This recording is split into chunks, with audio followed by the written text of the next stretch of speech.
new show every Thursday, and we have a very special guest with us. And today, the topic is very interesting because we are talking about building a business and building a business, not just any business, but helping working women start building their business. That's the whole focus that we're going to talk all about. And before I bring in my guest, I want to take this opportunity to introduce myself a bit. My name is Nirupama, a daughter of an astrologer, wife of a walking, talking encyclopedia, a fitness freak who turned into a cop with Government of India for 6 years, then turned into a TEDx speaker, and now I'm an employment to entrepreneur counselor, helping working women transition smoothly from employment to entrepreneurship so that they can love what they do and they can do what they love. That's a little bit about me, but that's not important. What is important is the guest that we have today, and I'm just going to bring the guest right here, right now. Hi, Stuti. So Hi. good to have you.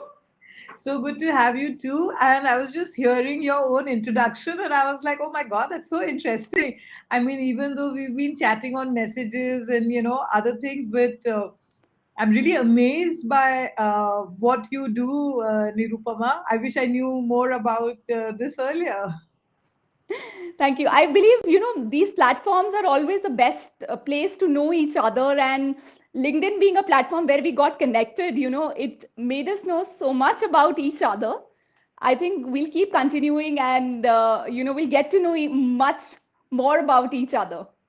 So, Sudeep, before we move ahead, all the people who would be listening to this entire thing live and who would be joining us, and the recorded version would definitely want to know from you that how did Stuti become the person that she is today? We all want to know that. If you can just share a little bit about yourself.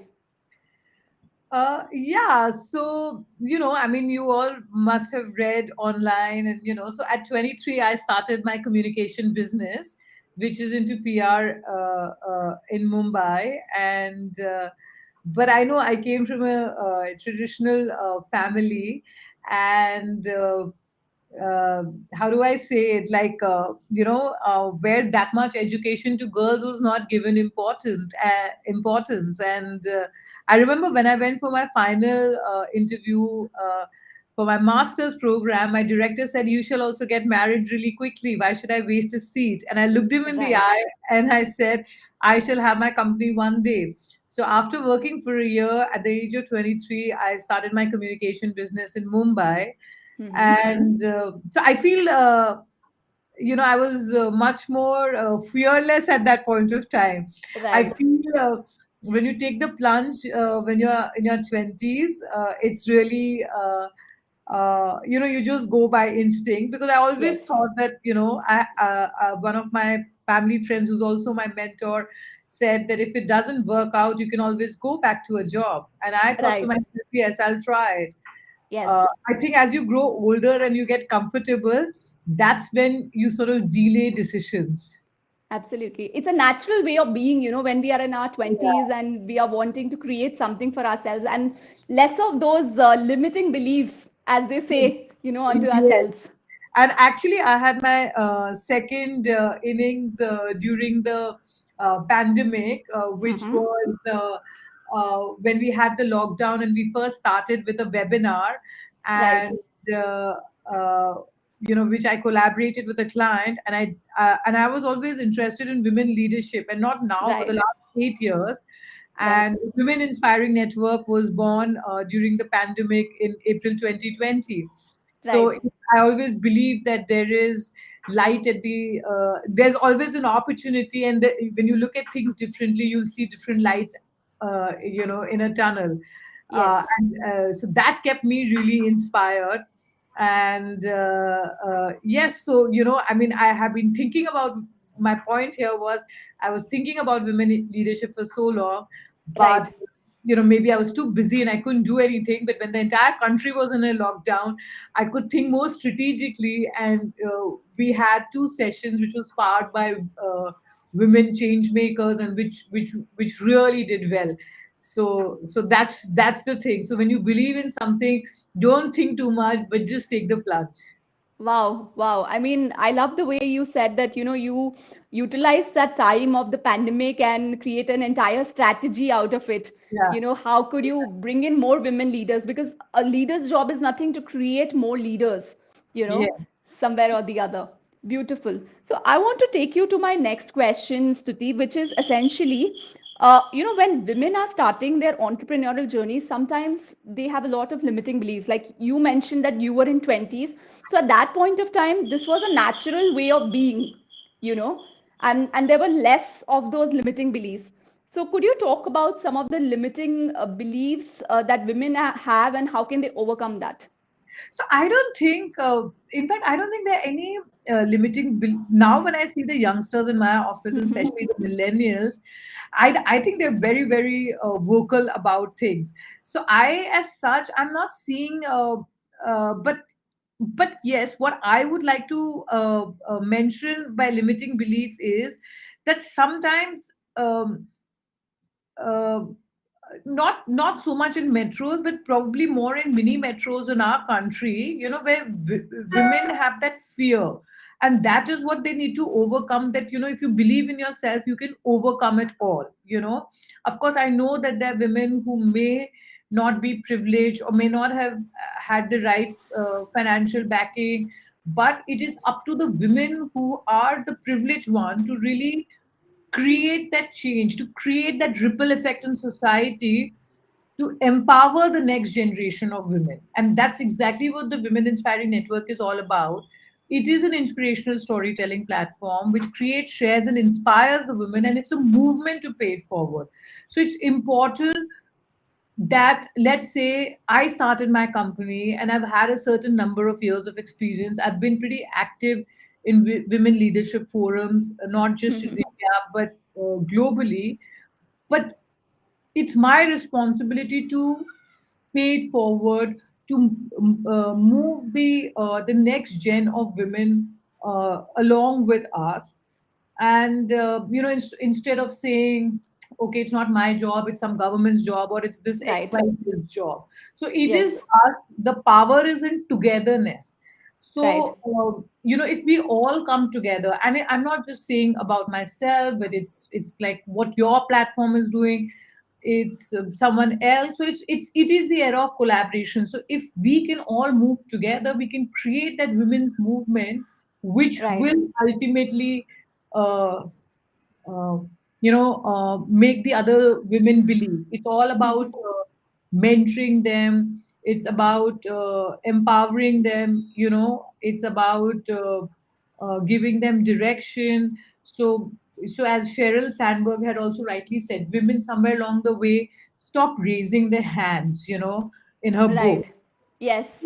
So even as women leaders in our own organizations, in our own friend circles, in our own so we have to be the one to encourage them, because I feel limiting beliefs are also many a times of preconceived notions or Yes. preconditions, or people thinking, but we have to just encourage them. Absolutely. In fact, now that you brought this particular quote by Cheryl, and you said that women are not very forthcoming when it comes to raising hands, I was reading somewhere and heard that, a lot of times, even while conditioning, we tell women that, hey, you're talking too much. I mean, hey, you are actually putting your point across, and it may be a way of you getting attention from people. I mean, it's something as simple as putting your point across to the other person, but we are, having all those thoughts that we have heard, from our surroundings, from our neighborhood. So, with organizations like WIN, so it's essentially a great stepping stone for a lot of women.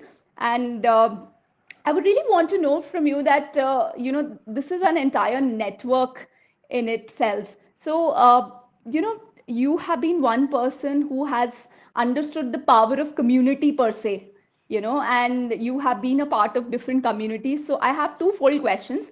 One, what are some of the communities that one could look at? And if somebody wants to be a part of your community, what are the ways ahead? And secondly, how do these communities help, in fostering entrepreneurial growth or career growth per se? If you can just talk a little bit about that. So that's a very interesting question. Yeah, So, so I will just take you back to let's say 2011. So I'm right. just rewinding myself a bit. Yeah. And so I was actually nominated for a program by Fortune magazine in the US State Department. It's a I complete understand. nomination program, and it's a Right. women leadership program, which is under Hillary Clinton in the White House at that Hmm. point of time, and so it's a US. So it was all about mentoring. I So understand. they wanted emerging entrepreneurs or emerging women leaders from different parts of the world, and we spent close to few weeks in the United States, where Sure. we also spend time with some of the women in C positions of Fortune 500 Wow. companies. Yes. So if I have to look back, that was my first interaction on what communities are, and what mentorship is all about. I actually didn't know much about I it, understand. and that's a Yes. term now I use. Okay, I had a mentor when I first started off, but I started understanding some of the questions you brought in. Right. And of course, the program imbibed in us to give it back to society. I Sure. mean, they try and encourage them, and as a community, we are still connected with them. Right. And from there on, I became a part of the advisory council of the Dell Women Entrepreneur Network, and so on and so forth. So, in my own way, I was sort of contributing by doing some programs with different association, which was a mentorship. So, the American Center in Delhi approached me, so I mentored some high school students, and so on and so forth. Sure. With Win, what happened was, because we were in a lockdown and there was nothing much could be done, uh, the network was born. And before we knew it, today we have 7,000 women on our community, and we've had 30 million reach on social media. So Mm-hmm. it's not just my effort. We've had 200 women influencers who have Mm-hmm. contributed on the platform. They are women change makers, so they could be leading designers, leading entrepreneurs, leading mental health experts. We have some of the series which have been with award winning authors. Uh, which is called the Winning Minds. So we've picked up sustainability. So we have women leaders from this who've contributed. So that in itself has become a community, and Yes. and when I hear them speak, it is inspiring me also each day. Uh, uh, like I get motivated when I hear someone else's story. Like today, if you are telling me you're doing this, and I'll be like, Nirupama, we should collaborate and do something much more. Because it is Right. also the era of collaboration. So, Absolutely. so all these women have come, and anyone who wants to join our community is most welcome. They can log on to our website, which is the womeninspiringnetwork.com, and just fill up a form, and in some way we will involve them.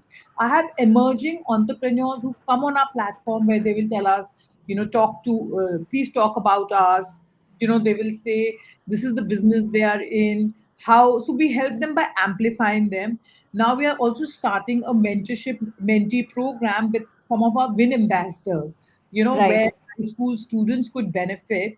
And then Sure. there is much more in the pipeline where we will take it, uh, uh, we'll scale it up further, because when there is no pandemic, and now it's become so, yeah, everything is so busy work wise. So Yes. sometimes I feel really sad that I'm not being able to give it enough time.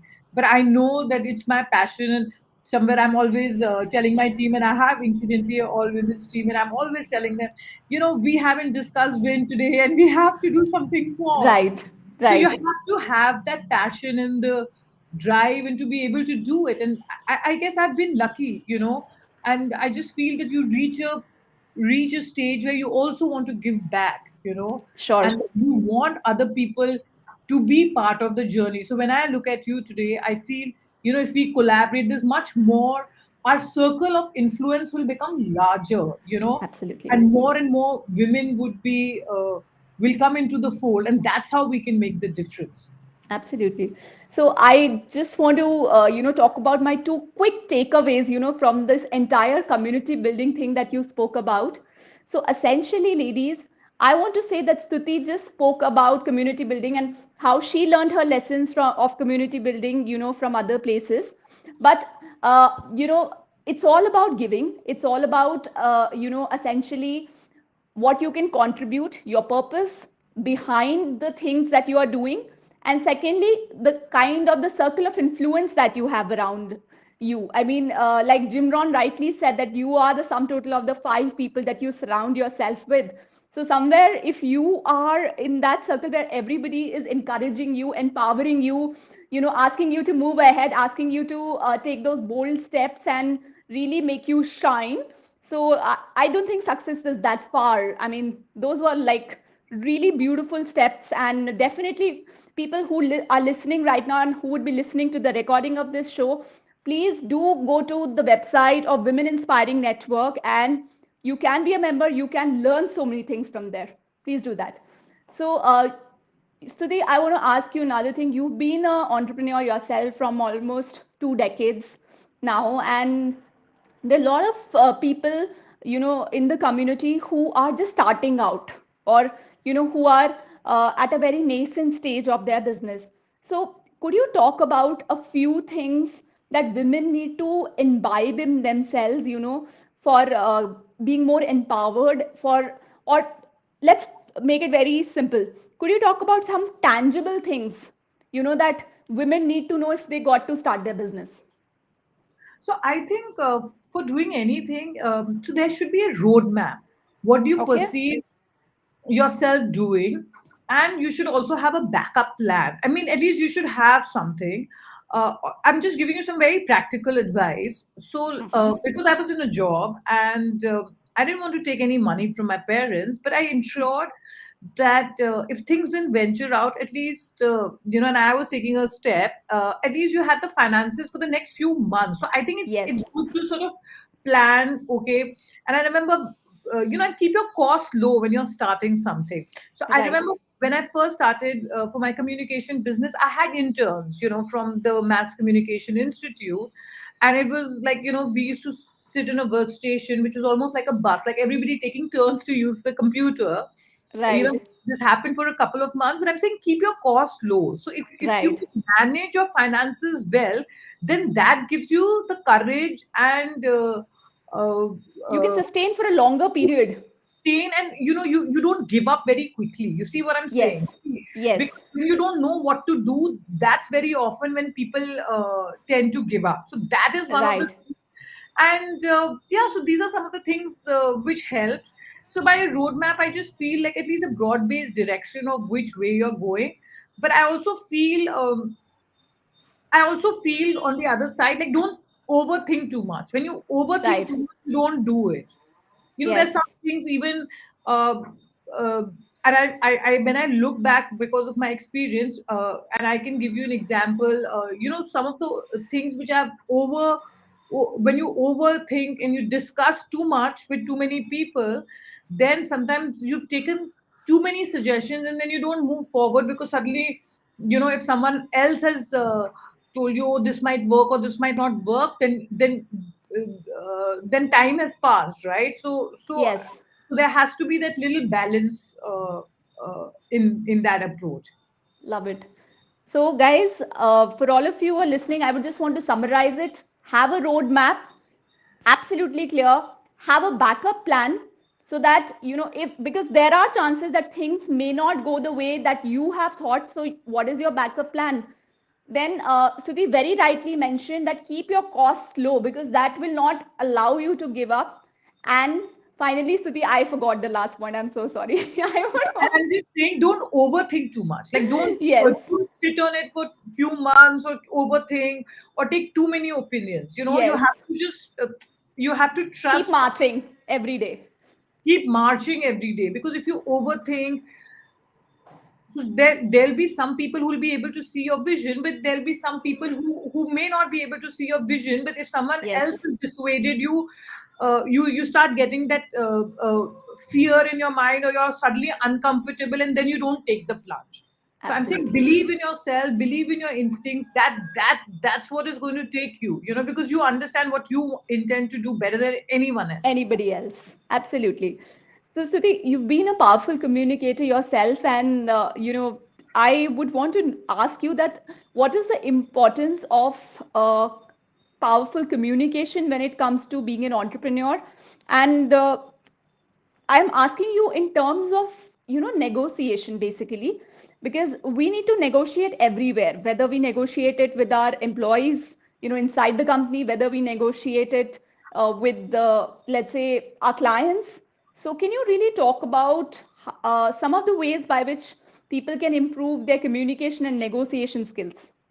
See, if you believe in something, like whenever I've sat across a client for a business meeting, and uh, and I feel that if I have the belief from within and I'm really convinced about it, it'll reflect when I'm communicating, and the client will be convinced, and we'll get the business. Right.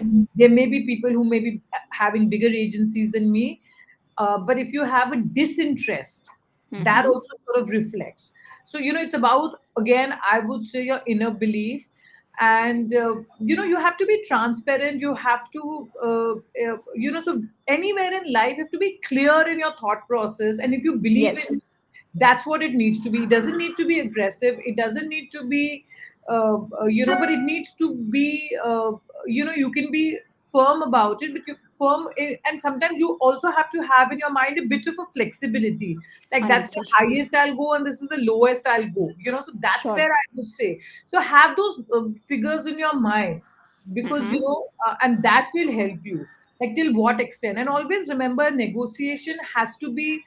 You cannot predict what the other person will respond to your thing. So you also have to be in your mind, to be a bit flexible, because if Right. you come across too strong, then also it will not work, and vice versa. If the Yes. other person comes so strong. So I think it's the gelling of the minds. It's ultimately boils down to the individual and the conviction with which they speak, and the confidence. Lovely. I like the way you started out with the clarity of idea, because ultimately, if we are all puzzled up and there's so much of mess in our head, I mean, we are transferring the same mess, in somebody else's plate, and then we expect people to understand us. And like I had heard this very powerfully, that communication is not the responsibility of the other person, but how you are putting it across, that's where your responsibility lies, and that's how the other person is going to perceive it. And you beautifully mentioned the role of flexibility, how important is flexibility. Like, there are some people who are sacrosanct, no, I'm not going to budge from this. So just finding what is the way by which you can bend a little bit, and you can really ask for whatever you require from the other person. Beautifully articulated. So that brings me to my next question. And since you have been a PR person, a branding person, and you have your advertising firm, so I would want to know from Not you how advertising, public relation and social media, but yeah, you're close. yes, I probably heard it like in the beginning of your career, you were associated with some Yeah, that advertising. was an internship. That was just an internship. Yeah. Okay, okay, yes. So, yes, your public relations firm. So, I wanted to ask you, how important is brand building for entrepreneurs? And can you talk about some of the basic strategies, that one can begin with, uh, to get started with, if you can just talk about that. Yeah, so I feel I've also learned this along the way. And Right. this was also told to me that, personal branding is important. So women always often shy away talking about themselves. Yes, So absolutely. one of the few things is, like, whatever you've done, and obviously over a period of time, your profile grows. So Yes.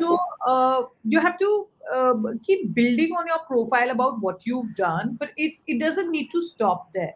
So I think in that respect, I've been lucky, because from a very young age, I was always doing something or the other. So let's say for my profession, if I was a guest lecturer in Mass Communication Institute. So, Mm-hmm. it's not just about work, work, work. There has to be something else you're doing alongside that, which is in some way contributing back to society. Sure. even if I have other women entrepreneurs as clients, like, someone could be in the beauty business, sometimes I ask them, what else do you do? So, you have to make people, so it cannot just be like what you're doing, what are your interests. So you put everything together, pursue those passions, give back to society, keep building, and then Mm-hmm. talk about it. So if you won an award, talk about it. It's good to Right. talk about it. Put up in your LinkedIn profile or other things. Right. Be part of the right forums where women get recognition. Like, for example, your forum. Someone should be looking out, and also meet the right set of women leaders. So that will help you network, take your profile to the next level, be part of groups where you can also contribute in your area of Sure. expertise. So suppose someone who's a lawyer, if they're part of communities, maybe they can sort of give back. Let's say if they're part of the Women Inspiring Network, and someone Right. else is facing some challenge, so they can give them advice on what to do. Suppose Yes. I'm a communication professional, I can tell them all about branding. There's someone who is a fashion designer, they can tell them about that. So it's important to network amongst your peer group. That also helps you scale up, because that will also help your circle of influence to become larger. And Absolutely. of course, then talk about it, because I have heard that women often shy away talking about their own uh, Accomplishments. accomplishments, or but we have to lead by example. You Absolutely. know, like I have a 5-year-old daughter, and sometimes when she'll say, "Oh, Mama, you're doing this," and so I feel encouraged even when she says, and I'm like, "Oh my God, she sees me. She sees me working." You know, Yes. I won an award. She'd come for the award ceremony, and she was clapping. So that also encouraged me, but that's also making her notice these things. So Right. these kind of things help women in the long run. And of course, keep adding to your thing. Just don't stick to your work, but keep adding to whatever else you're doing. Maybe on weekends, maybe upgrading yourself, upscaling yourself in terms of your knowledge base, uh, being part of forums where you can contribute your skills. So that will help you make your profile more fuller. I understand. Sure. So it's all about upskilling yourself at every step of your life. And once you get those accolades, it's very important to show that, because if Yes. you don't show that, who else would? And how would people come to know what, Yes. you've done and what you're capable of doing, you know? And also at the same time, I would say, be part of societies or groups or other things where you can contribute your skills, which is what I'm saying. So, like, let's say a lawyer has contributed to some NGO, okay, Got it. for legal. So they can say in their profile that, I give legal advice to XYZ NGO, or so that helps, right? That's That not sets just you apart from the other that lawyers. sets you apart. Yes. Yes. Absolutely. So, I know this is a question that I'm just framing right now. So, I just wanted to, check with you. Like, could you give some examples of some societies, organizations that one could look up to and, really contribute to?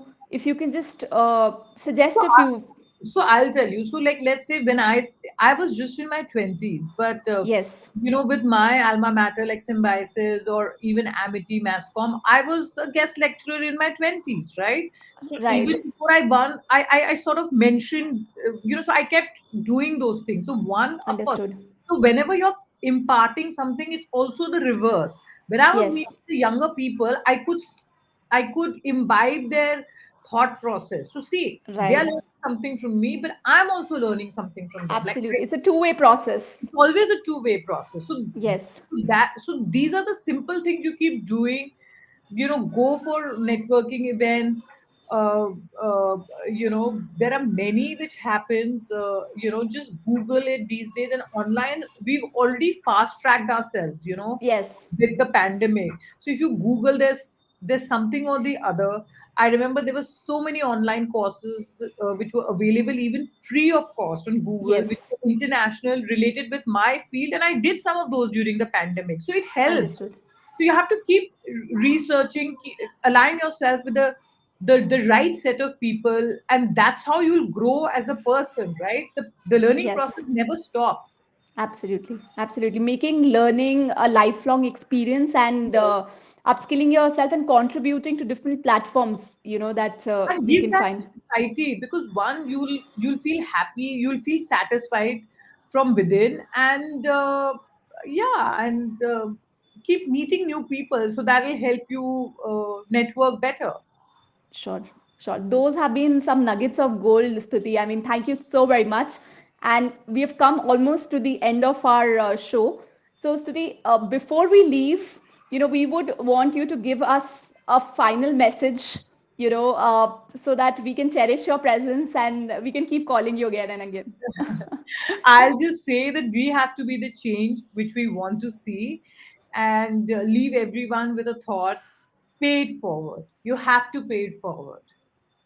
Lovely, lovely. Pay it forward. I mean, that's the most powerful way to, end this show. Thank you so very much. Thank you so much for your time, Stiti. I really acknowledge your presence and, the kind of value that you've brought. Actually, you've brought in 2 decades of experience in merely 30 minutes. So, really, thank you. Thank you for your presence. Thank you for having me, Nirupama. It was truly my pleasure to be part of your platform, and we must collaborate on some of the things in the future. For sure. For sure. Let's do that. Thank you, Uh, Stiti. And I shall see you backstage after a bit. yes. So, So, for all of those who have been watching this or would be watching the recorded version, I want you to put it in the chat section that what has been your biggest takeaway from this interaction with Stuti. And for all of those who do not know Stuti and haven't followed her, please make sure that you follow her on her LinkedIn page. That is Stuti. That's going to be along with this particular show. So, ladies, to end it up, I just want to say please own up your greatness and soar high because this world needs that special you. Please take care. Bye bye.